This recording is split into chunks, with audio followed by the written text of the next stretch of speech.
Nous allons passer à la prochaine motion.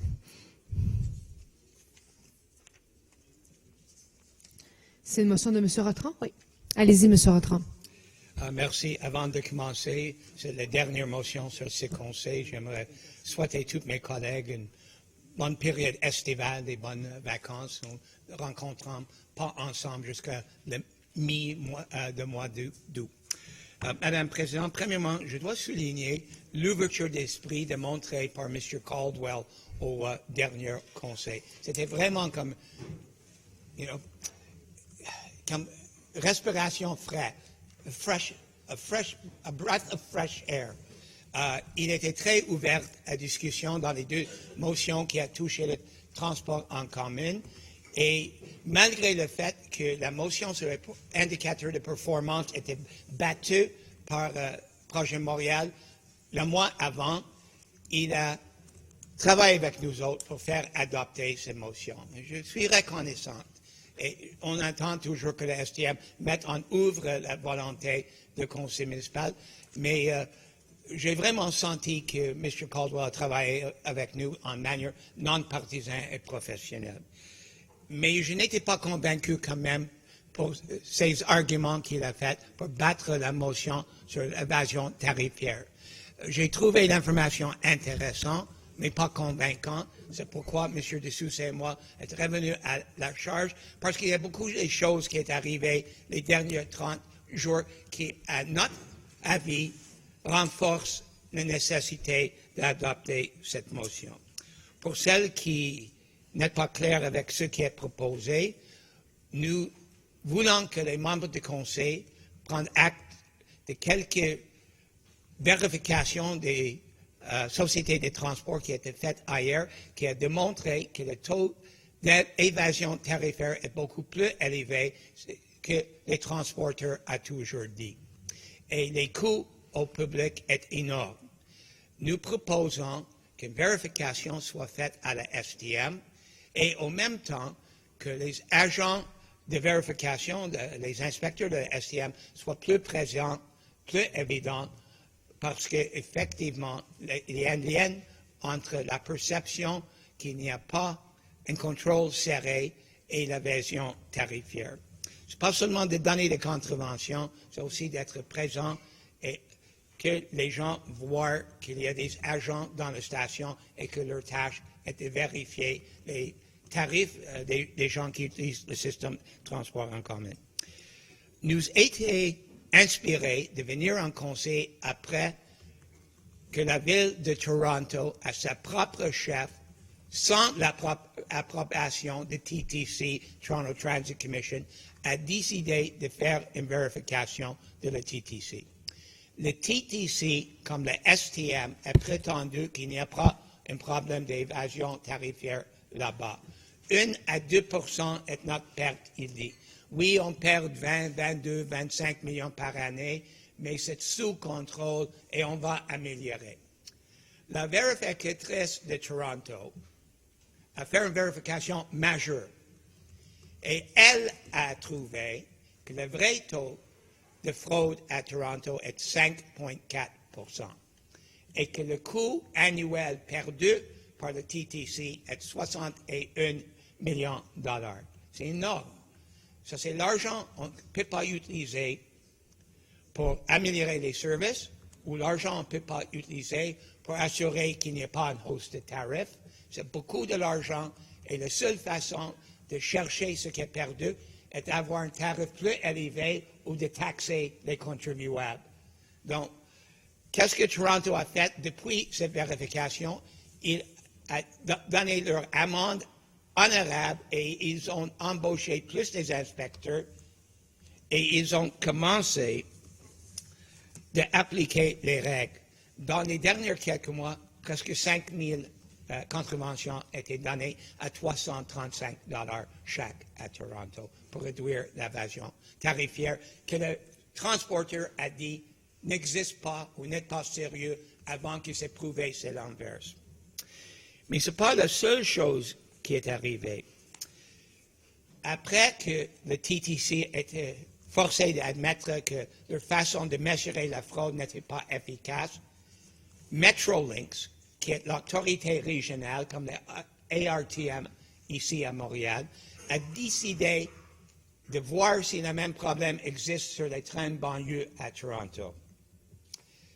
Donc, qu'est-ce qui est le résultat? Sur les trains de banlieue où le transporteur dit fraude 1%, pas grand-chose. GO Transit fare evasion 3 times higher than previously thought, up to $15 million a year loss. This is a couple of weeks ago. C'est à cause de la vérification faite sur le TTC, tous les transporteurs dans la région de Toronto ont décidé d'être prudents.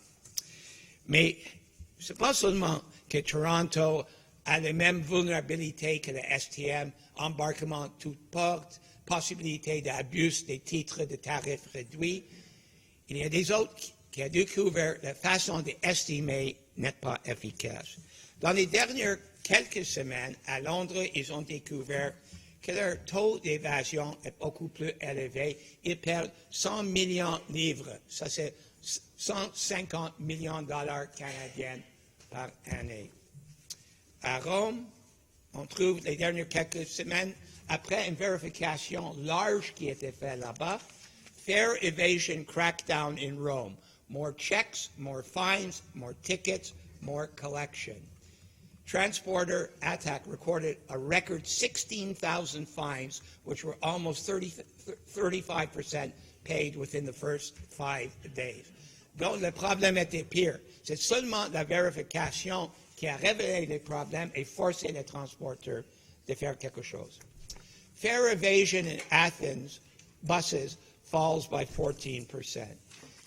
Et celle qui m'a convaincu de la nécessité de faire quelque chose, c'est San Francisco, où ils ont trouvé leur taux d'évasion beaucoup plus élevé et ils ont fait une décision de ne pas nécessairement donner des billets, mais d'investir pour faire plus difficile de sauter des tourniquets ou entrer les stations ou par une porte qui est ouverte.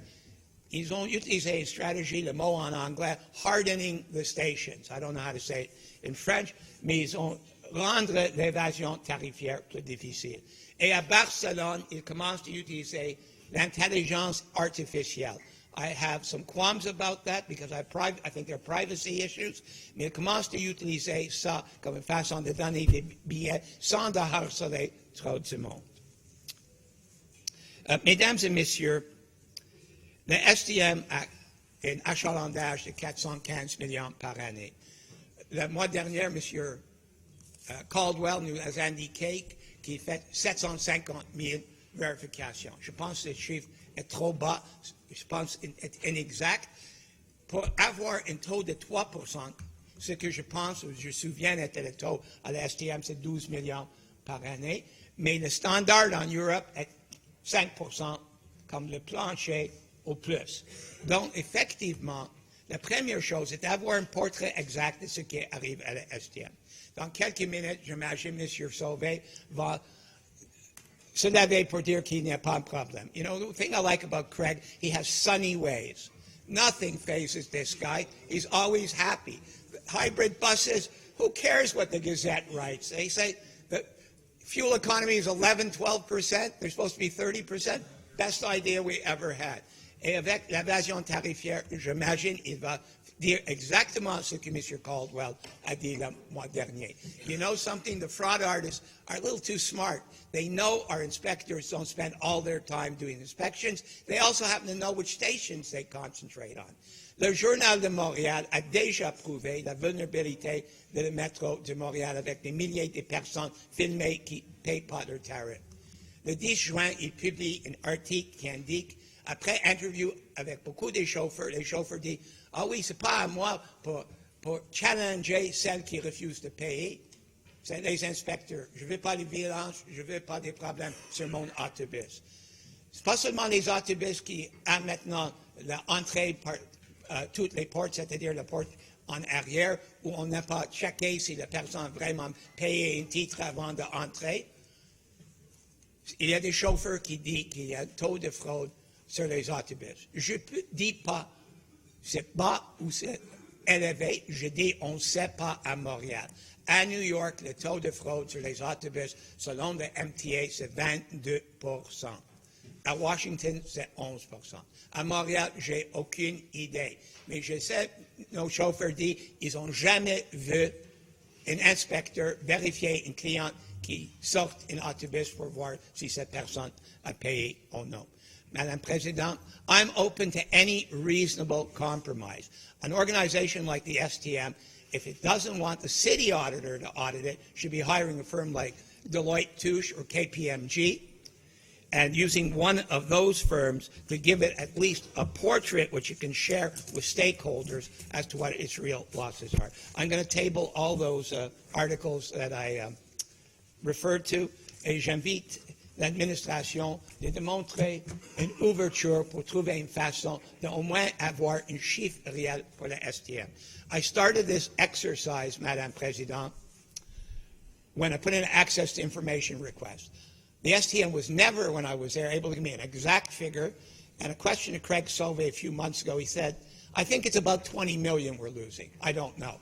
The STM, in its response to me and its access to information, basically said, we don't know either. No documents or studies exist. That's not professional, and it's not in the public interest. I table these documents. Je dépose ces documents. Et je vous remercie, Madame Présidente. Merci beaucoup.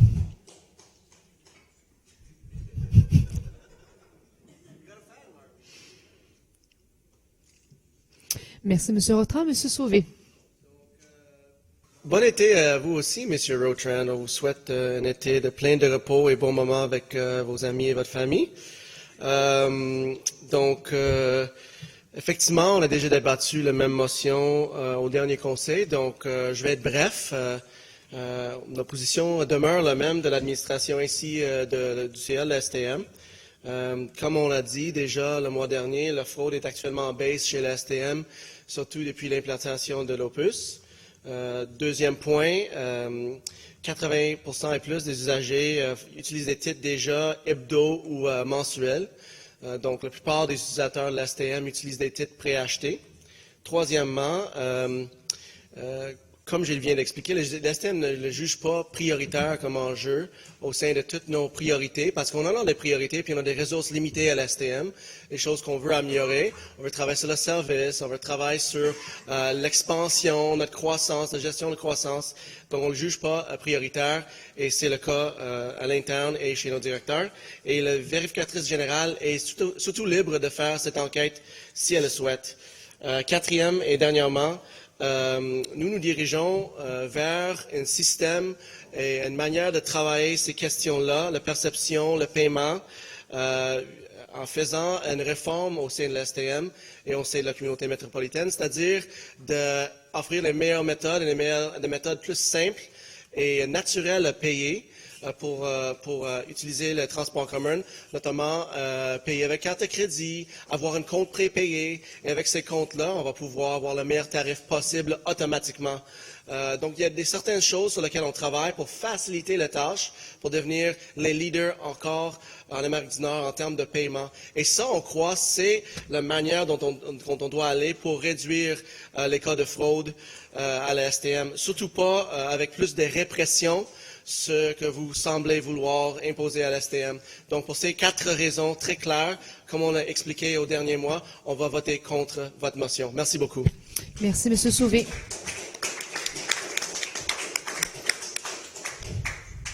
M. Rotran. Mr. Sauvé may be surprised, but I, of course, support better technology as a way to facilitate rider comfort, build ridership, and allow better control that people are actually paying the fares for the services that they are consuming. But you know something? Those who pay aren't the problem. The problem is those who don't pay. And those who don't pay don't actually often buy the cards.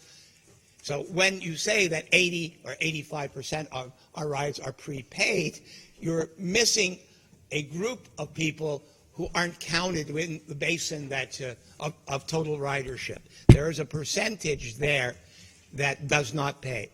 And as the STM has always alleged, without being able to give any proof, that the percentage you don't pay are about 1.5%, maybe 2%. But 2% can count up to an awful lot of money. And if it's higher than 2%, as would be suggested by all the professional audits done by other similar transit agencies in Canada, the numbers get to be significant. And those numbers have to be defrayed by everybody else using the system or by the taxpayers. It's not only Toronto. Vancouver's having this debate as well. TransLink admits that it may be losing a large amount of money. It just doesn't know what that amount of money is. Once the audits happen, the solutions become far more evident. It would be embarrassing, Mr. Sauvé, if sometime before the next council meeting, if an internal report contradicting what you said somehow got to be public.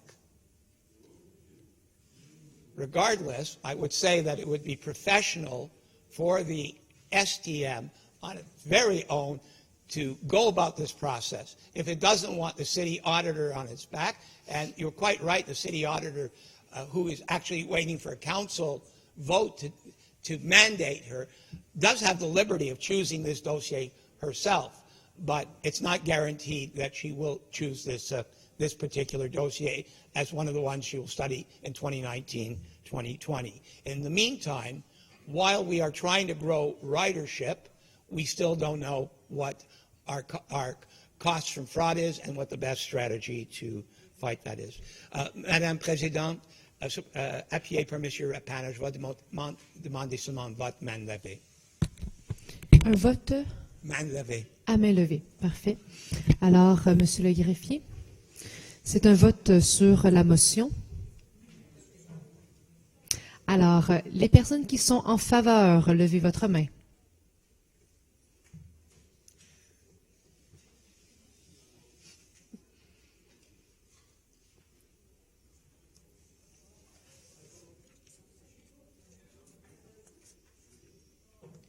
On vous demanderait de garder le silence, s'il vous plaît. Oh là là. On vous demanderait de prendre place rapidement. On va refaire le vote.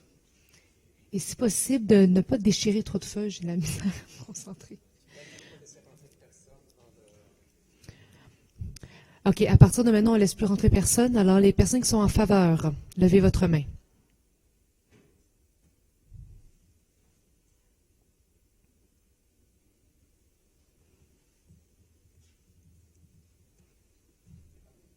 Les personnes, Monsieur Ratran, je vous demanderai de garder le silence.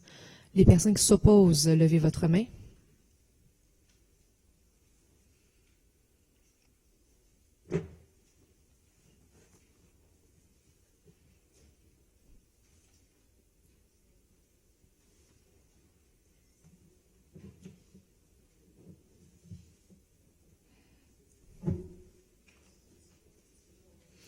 Je vous demanderai de garder le silence, s'il vous plaît. Alors, pour 23, contre 31, la motion est rejetée. Monsieur le leader, il reste un dernier point. Oui, Madame la Présidente, il reste 4209, mais à la demande du greffier, avant de le mettre sur la table, j'aurais besoin qu'on suspende la séance 1 minute pour que le greffier puisse nous donner des explications qu'il a demandé à nous donner. Parfait. Alors, nous allons suspendre quelques minutes.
Est-ce qu'on peut sonner les cloches?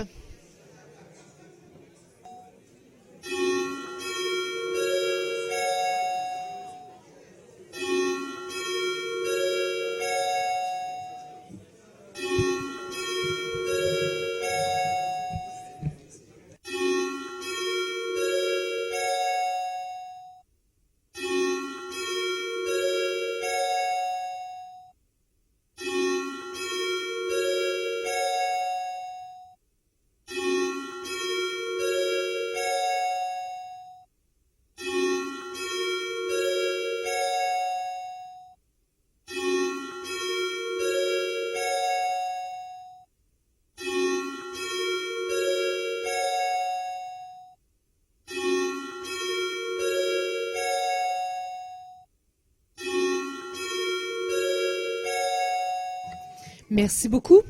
Alors, je vous inviterai à reprendre vos places.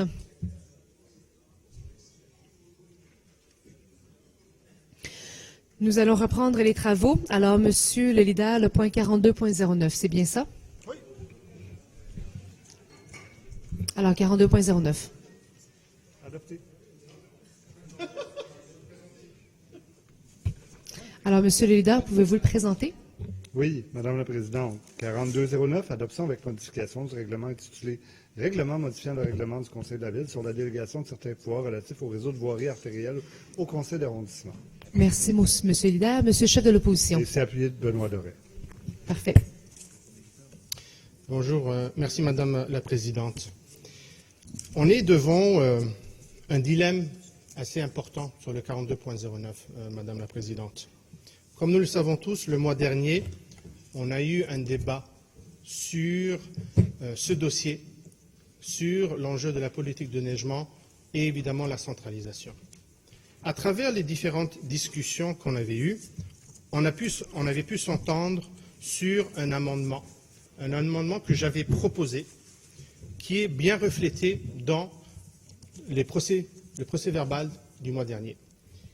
Et à l'intérieur de cet amendement-là, il y avait très clairement une volonté évidente de vouloir s'assurer que les coûts concernant les chargements locaux seraient à coût nul pour les arrondissements. C'est un amendement que nous avons fait et on avait ajouté quelques mots au sommet décisionnel, le mot « réel », donc le surcroît réel des opérations effectuées en régie, sera alors compensé par un transfert budgétaire annuel. Ensuite, un rajout afin que cela représente un coût nul pour les arrondissements. Point. C'était la fin de l'ajout. Cela, ça a généré des discussions avec l'administration, avec M. Parenton et éventuellement avec M. Doré, où il y avait une question, est-ce qu'on était sûr de ce qu'on voulait? C'était la question. Êtes-vous sûr que vous voulez ça comme amendement? Et on avait dit oui. Et là, on a soulevé un point sur le fait que ça veut dire que vous allez devoir payer vous-même et ensuite vous faire rembourser. Parce qu'il faut être juste envers le service central. Il ne faudrait pas faire en sorte comme quoi qu'il n'y a pas d'imputabilité. Nous, on avait dit, s'il y a trop d'argent dans les arrondissements, on est prêt à le redonner. Et là, M. Doré, il avait suggéré, absolument, il va falloir que vous le payez néanmoins. Nous, on a eu des discussions avec M. Parenton à l'effet qu'il n'y a pas de raison de ne pas pouvoir le mettre dans la dotation. Il y a eu des discussions, est-ce qu'on veut une ou deux? On s'est mis d'accord sur l'opérationnalisation de cette volonté, de cet amendement, où il y avait un écrit supplémentaire. D'abord, c'était verbal par M. Doré, pour ensuite bonifié par M. Parenton, sur lequel on était d'accord. Le service juridique nous revient avec un nouveau texte concernant la bonification qui avait été apportée par l'administration. On est d'accord avec ce texte. On n'a pas d'objection avec ce texte. Toutefois, ce qu'il appert, c'est que notre amendement, qui a été le vote des procès-verbaux clairement indiqué, comme quoi il n'est pas repris dans le sommaire décisionnel d'aujourd'hui, ni dans le règlement. Alors, c'est pour ça que j'ai posé la question. On a eu différentes discussions avec le greffe qui nous a fait la séquence des événements. On a eu des échanges. Ce que j'ai tout simplement demandé, c'est qu'on puisse réintégrer le texte que j'avais déposé, qui faisait partie de l'amendement sur lequel qui avait été voté. Oui, il y a eu une bonification supplémentaire, mais cette bonification supplémentaire ne vient pas remplacer le texte de notre amendement dans le sommaire décisionnel. On veut éviter tout simplement qu'il y ait des malentendus. C'est tout. On veut s'assurer que et le principe et que les détails soient bien inscrits ou bien dans le règlement ou au moins dans le sommaire décisionnel. Suite à notre discussion, on n'a pas cet accord apparemment de l'administration, à moins qu'il y ait une révision. Ce serait malheureux, après tous ces efforts et après tout le risque, à cause de quelque chose d'important à cet égard pour nous, qui, si effectivement il n'y a pas d'impact, qu'on le mette, parce que les écrits restent. Alors oui, il y a un écrit sur l'opérationnalisation, mais pas sur tout, pas sur le principe. Et pour nous, c'est important. Je soulignais, par exemple, que même le règlement, il ne parle pas de 16 cm. C'est le sommaire décisionnel, bien qu'il parle d'autres critères. Il parle de 2,5 cm. Alors, il va falloir comprendre également pourquoi est-ce qu'on parle pour certains critères, certains paramètres dans le règlement et pas d'autres. Moi, je suis prêt à vivre avec, pour autant qu'il y a une trace très claire dans le sommaire décisionnel. Alors, j'invite l'administration à tout simplement transposer le texte qu'on avait, sur lequel on était d'accord, sur lequel on a eu un vote, à l'intérieur de nos discussions, pour que, tout simplement, on puisse clore ce dossier et rentrer à la maison. Merci. Merci beaucoup, Monsieur le chef de l'opposition. Monsieur Doré, à vous la parole. Merci, Madame la Présidente. J'essaie juste de retrouver la bonne page puisque j'ai prêté mon iPad au chef de l'opposition. Il a comme bougé des pages. Je vais le retrouver. Et voilà, c'est là. Bon, alors je suis en droit de réplique, bien sûr, vous l'aurez compris. Monsieur le chef de l'opposition nous dit on veut juste s'assurer que c'est bien clair puis qu'on s'entend, qu'il n'y ait pas de mésentente. On est mal barré là, parce que à 4 semaines, à 29 jours à peu près, ou quelque chose du genre, on n'est déjà pas à s'entendre. Et surtout que là, le chef de l'opposition nous dit, Madame la Présidente, ben écoutez, là, on est d'accord finalement avec le texte juridique, on est finalement d'accord avec le procès verbal, on l'a voté, alors que, bon, tout à l'heure, il nous disait qu'il faisait une interprétation différente du procès verbal qu'a écrit notre greffier. Tout d'abord, là, le procès verbal, il est clair, il est net, il est précis, et nous l'avons tous approuvé à l'unanimité tout à l'heure. Alors déjà là, lorsqu'on lit le procès verbal, c'est très clair le fil de ce qui s'est passé, le fil des événements. Alors, dépôt de l'amendement, etc., quelqu'un prend la parole, quelqu'un le reprend, le conseiller Miranda qui y va, après ça revient, M. Parenteau, moi-même, le débat est suspendu, etc., ça revient, on propose, j'ai plus de temps, c'est M. Parenteau qui le propose, je dépose un texte, et je nous rappelle à tous qu'on a pris la peine, on avait demandé comment, Maître Saint-Don, vous allez traduire ça. Il a dit, ben voici, je vous lis quelque chose, etc. J'ai proposé moi-même d'écrire le texte. Maître Saint-Don l'a lu à voix haute. C'est le texte qu'on retrouve à 4209. Là. Je veux dire, si vous lisez le sommaire décisionnel, c'est là. Les services le mentionnent. Là, ils disent, voici le texte traduit par M. Doré, donc, qui est là. Alors, et on a tous dit oui. Alors, dans le sommaire décisionnel, on a le texte que Maître Saint-Don a lu, que j'avais écrit et qui faisait consensus. Les gens ont tous dit unanimement, on est correct. Il est remis dans le sommaire décisionnel. Et en plus, dans le procès verbal que nous avons tous approuvé hier à l'unanimité, c'est là aussi. Le texte est là, qui l'a fait, qui a pris la parole, les débats, etc. Là, aujourd'hui, le chef de l'opposition nous dit Ben, vous savez, là, nous, on aurait voulu revoir exactement les mots qu'on avait soumis en premier, soit les coûts réels et à coûts nuls pour les arrondissements. Mais on se souviendra que c'était justement ça qu'on voulait clarifier. Et c'est là, on a jasé pendant je ne sais pas combien de minutes, et puis finalement, on a tous été d'accord pour dire que ce que ça voulait dire, c'était qu'on allait envoyer dans la dotation le premier, selon les coûts évalués par le SCA, et que par la suite, les arrondissements qui auront procédé vraiment aux déneigements locaux, aux chargements locaux, bien, ils vont se faire rembourser pour les coûts réels. C'est écrit dedans, là. C'est écrit dedans. Et là, les services juridiques nous disent, bon, ben c'est le fun, vous avez le droit, vous autres, les élus, de jaser, puis de décider de faire des amendements. Et là, nous, votre texte, c'est pas pire, mais il faut mettre ça en langage juridique. Et là, dans le sommaire décisionnel qu'on voit aujourd'hui, parce qu'on était en avis de motion la dernière fois, alors on a amendé un sommaire décisionnel qui avait une incidence sur le règlement, parce qu'on ne pouvait pas avoir le débat sur le règlement. Et là, aujourd'hui, on l'a. Et c'est traduit dedans par le service des affaires juridiques. Le service des affaires juridiques nous dit, en langage d'avocat clair, net et précis de règlement, voici ce que ça veut dire. Ils nous le traduisent, là. Et puis le texte, ils le rendent vraiment encore plus explicite parce qu'un texte de 4-5 lignes, ils nous mettent ça en 3 paragraphes. Alors, je veux dire,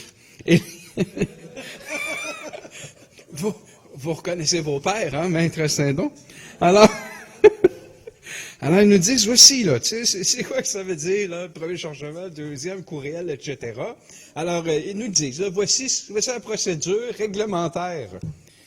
Alors, je n'ai aucun problème à recommander l'adoption ce soir de ce sommaire-là, 42.09, parce qu'il traduit la volonté de cette Assemblée il y a un mois. Il traduit le compromis de l'opérationnalisation qu'on voulait faire. Alors, moi, j'ai aucun problème et je réitère ma pleine confiance dans notre greffier qui n'avait pas la job facile de traduire dans le procès verbal ce qui s'est passé ici, parce que, nécessairement, c'est une assemblée délibérante, et puis on veut justement s'entendre. Alors, je réitère ma confiance dans notre greffier et en son équipe, qui nous ont produit un procès verbal fidèle aux événements, et sur lequel nous avons tous convenu unanimement que c'était bel et bien ça qui s'était passé, et nous avons prouvé chacun des mots de ce procès verbal. Alors, vraiment, je recommande à cette Assemblée de voter le 42.09 à l'unanimité, et ça va vraiment traduire la volonté des membres du Conseil. On pourra procéder à des chargements locaux l'hiver prochain, et les arrondissements pourront recevoir dès les enveloppes qui vont être reçues bientôt dans chacun des arrondissements les coûts pour le premier chargement, et par la suite, lorsque l'hiver sera fait et que chacun aura fait ses opérations, bien, vous serez remboursé pour les coûts réels tels qu'écrits par les avocats du service des affaires juridiques suite au procès verbal qui a été fait. Alors, moi, j'ai aucun problème avec ça. Et sur ce, ben, j'invite les gens à pouvoir voter. Merci beaucoup. Merci beaucoup, M. Doré. M. Deschamps? Question de privilège, Madame la Présidente. Je comprends tout ce qui est expliqué et je suis certain que l'on peut faire confiance au greffe. Mais pour les besoins du vote, moi, j'aimerais savoir une chose, c'est qu'est-ce qui prime s'il y a jamais, dans un an, il y a mésentente? Est-ce que c'est le sommaire décisionnel ou le règlement? Bon. Alors,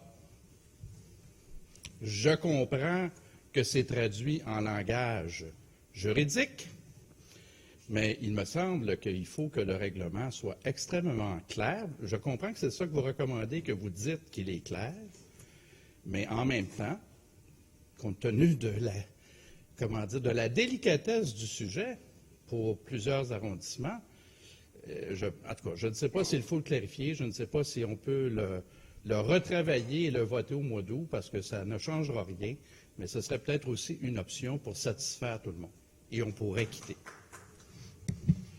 Merci beaucoup, M. Deschamps. Alors, vous proposez qu'on reporte le point à une prochaine assemblée? Exactement. Madame Boivin-Roy? Nous apprécions avoir une suspension de 5 minutes pour discuter avec l'administration. Merci.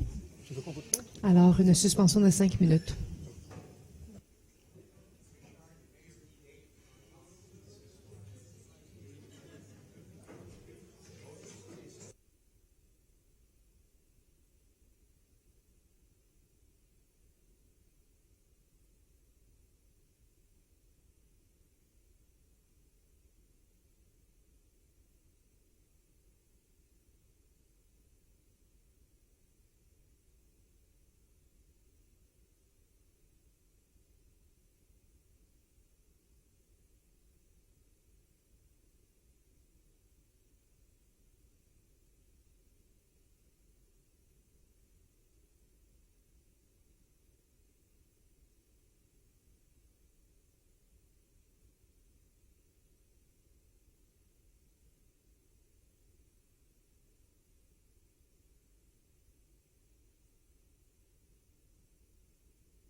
On reprend dans 1 minute.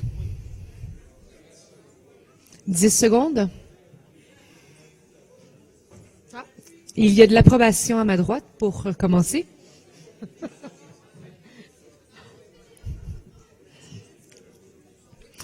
Alors, on va reprendre. Je vous demanderai de prendre place.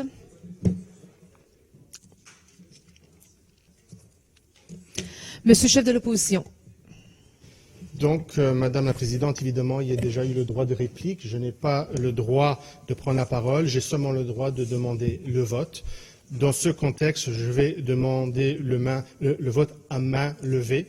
Dans un contexte où je vais prendre le mot et la parole du président du comité exécutif, que nos discussions et ce qui reflète dans le procès-verbal, spécifiquement, que ce soit connu pour les arrondissements, soit respecté. Merci. Appuyez. Bon. Parfait. Monsieur de Souza, Monsieur Miranda, vous allez retirer. Parfait. Alors, Monsieur Miranda? Non, je demande un vote nominal. Alors, le vote nominal est demandé. Alors, on va faire sonner les cloches et ouvrir les portes.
Merci beaucoup.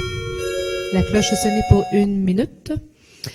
Alors, on va fermer les portes et procéder au vote. Je vous demanderai de garder le silence pendant toute la durée du vote. Madame la mairesse, Monsieur Doré. Madame Popeanou. Monsieur Ouellet. Madame Goulet. Monsieur Caldwell. Madame Lavigne-Lalonde. Monsieur Baudry. Madame Filato. Monsieur Croteau. Madame Tuillier. Monsieur Parenteau. Monsieur Parizeau. Monsieur Limoges. Madame Moserolles. Monsieur Sauvé. Madame Miron. Madame Giguère. Madame Parent.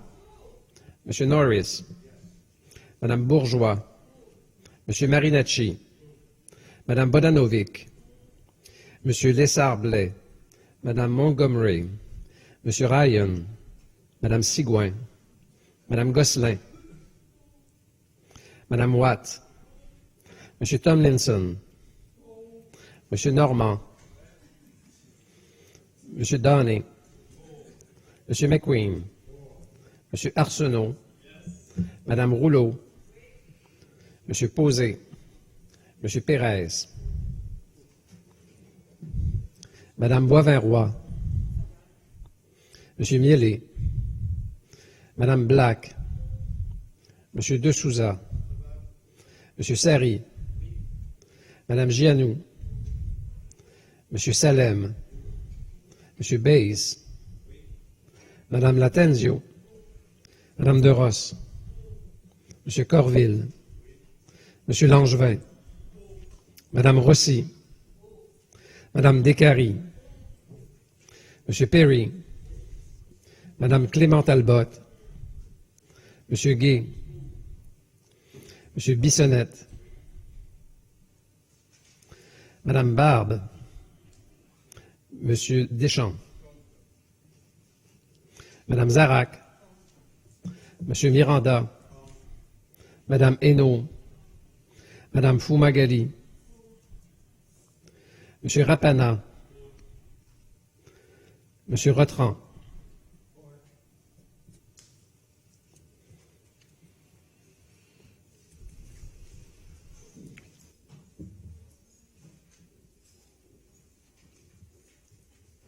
Merci beaucoup. Alors, pour 50, contre 4, le point 42.09 est adopté. Juste avant de quitter, il nous reste quand même 15 minutes. Alors, j'aimerais juste prendre un moment pour remercier parce qu'on sait que les vacances estivales s'en viennent et Monsieur le Président du comité exécutif souhaiterait vous faire un petit mot. Et juste avant, j'aimerais prendre un moment pour remercier toutes les équipes qui travaillent depuis, surtout qu'on a déménagé dans le nouvel hôtel de ville, l'équipe du greffe, l'équipe de la sécurité, l'équipe du son, l'équipe de la web diffusion, l'équipe du bureau de la présidence. Et de mon côté, je vous souhaite du bon repos pour les prochains mois. Du temps avec votre famille, en arrondissement avec vos concitoyens, concitoyennes, beaucoup de soleil et on se revoit au mois d'août. Merci beaucoup à vous tous et à vous toutes. Monsieur Doré, à vous le mot de la fin.